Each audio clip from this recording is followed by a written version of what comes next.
Tak disangka, sifat Dr. Velma, istri Dr. Gunawan, penyelamat Deddy Corbuzier, lewati masa kritis. Nama Dr. Gunawan SPPD mendadak populer setelah tampil di podcast Deddy Corbuzier. Dedikasi profesionalisme dan cerita-cerita tentang kebaikan dan kemurahan hatinya membuat Deddy Corbuzier bergetar saat berbincang di podcast. Tidak banyak yang tahu, ternyata Dr. Gunawan SPPD juga punya istri yang sama baiknya. Sosok Dr. Velma Herwanto SPPD juga tak segan berbagi dan meringankan beban pasiennya. Banyak pasien yang tak mampu dengan biaya RS mendapatkan limpahan kebaikan Dr. Velma Herwanto SPPD. Kebaikan pasangan suami istri jadi buah bibir di tempat kerjanya masing-masing. Mereka sama-sama pasangan dokter spesialis penyakit dalam. Nama Dr. Gunawan kini telah menjadi perbincangan masyarakat tanah air. Bukan karena hal buruk, melainkan karena dedikasi dan kemurahan hatinya kepada pasien.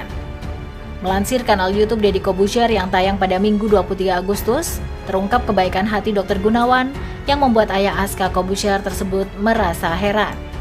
Sebab Dr. Gunawan rela membantu para pasien tidak mampu yang ditanganinya.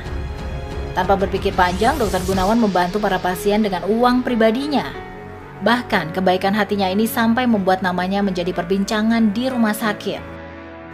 Tak hanya Dr. Gunawan, ternyata sang istri yang bernama Dr. Velma Herwanto juga memiliki kemurahan hati. Hal ini terungkap melalui sebuah komentar warganet yang memiliki akun bernama Koko Romedal. Koko berkisah bahwa Dr. Gunawan merupakan dokter keluarganya.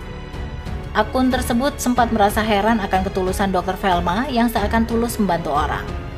Gue percaya banget kalau Dr. Gunawan dan Dr. Velma ini memang dokter yang baik banget dan pinter banget.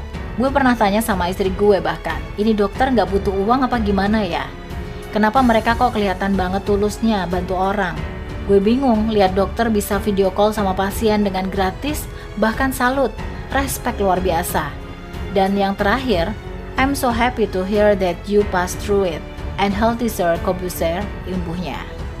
Tak hanya akun Koko, banyak warganet lain yang memberikan kesaksian atas kebaikan Dr. Velma. Lansir website resmi Siloam Hospitals, Dr. Velma Herwanto SPPP, PhD, Finasim, merupakan dokter spesialis penyakit dalam. Pendidikan Dr. Velma tak main-main. Ia mengambil pendidikan dokter dan spesialis penyakit dalam di Universitas Indonesia. Kemudian ia mengenyam pendidikan di University of Sydney untuk meraih gelar PhD. Selain pendidikannya yang luar biasa, Dr. Velma juga memiliki segudang prestasi. Tahun 2017, ia meraih beasiswa LPDP untuk program pendidikan doktoral. Setahun berikutnya, ia mendapatkan penghargaan berupa The Best International Abstract Sepsis Forum Bangkok, Thailand.